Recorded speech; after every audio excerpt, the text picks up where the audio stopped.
So down the hallway in front of me is the part of the inpatient unit for the hospital.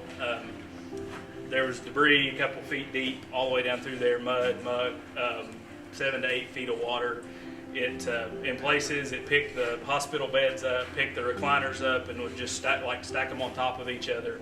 The water was up above the doors or close to the top of the doors in some places. The doors were swollen shut, so a lot of them, as we were digging the debris out, we would have to take the equipment and push the doors through in order to get in there, and then scoop the mud out and haul it out of the facility.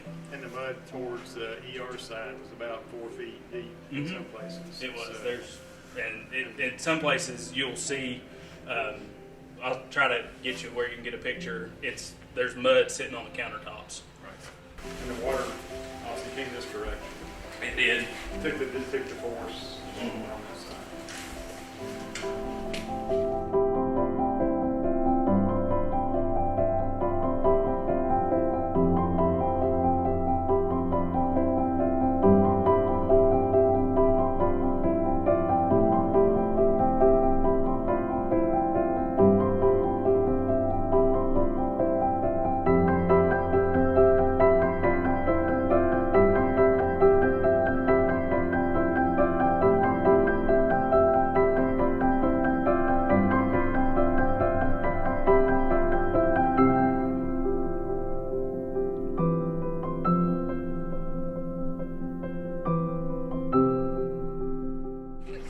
When we got here the Sunday after the flood, the road had been washed out in a couple of places. There's a couple of feet of silt back here. You all can see it on the brick, but we had to basically dig our way back through it. We spent a couple of days digging and dug out the emergency vehicles so Unicoi County could come get there and TEMA could come get their equipment.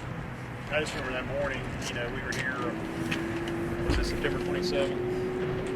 That was the date, I believe. And we got the first phone call from emergency management out of Unicoi at about 9:15.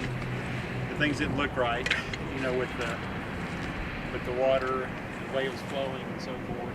The water, flows back and back around. But on that day, it came right through here, didn't it? And so the river totally rerouted itself with all the force. I think it was well over 20 feet tall. The rise was of the water at some point. And then I guess around 9:30 we had ambulances here. So within 15-20 minutes we had ambulances here to move the patients out of the area. And by 9:45 it was like an island. There was water completely around because it came around all the way around the hospital. I'd say by 11 o'clock that morning it really started to breach the hospital. Started to come in full force and kept rising, and by noon we had to get our folks up to the roof of the hospital. And so our team had to lean a ladder on the side of the building to climb up to the roof, and they used a ladder that you buy at a hardware store. It's like an aluminum ladder, and they carried patients on the back up there, kind of one at a time. So I think all in all we had about 63 people maybe up on the roof, and we had some patients that had to stay in boats because they were too heavy to lift up there. And so paramedics stayed in the boats with our patients while the water was rising, kind of headed to the hospital. And so at noon we were walking down on the roof. You can see here that the water got within about 7 feet of the top of the hospital. And we had opened our emergency operations center that morning, and we're talking to them via FaceTime. And they were on the roof, and it was probably the scariest I've ever been in 40 years of working in healthcare.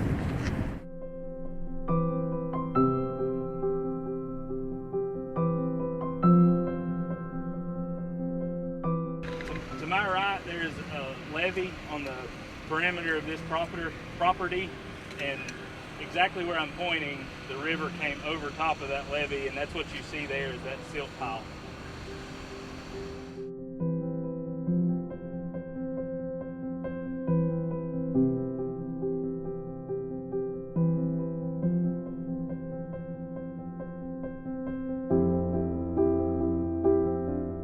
what we're doing with the river rock is trying to reestablish the previous grade.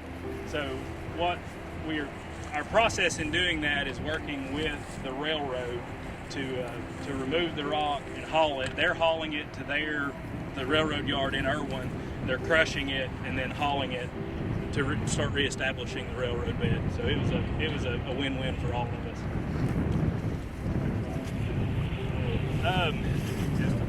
I would say at a minimum there's 35,000 cubic yards of rock.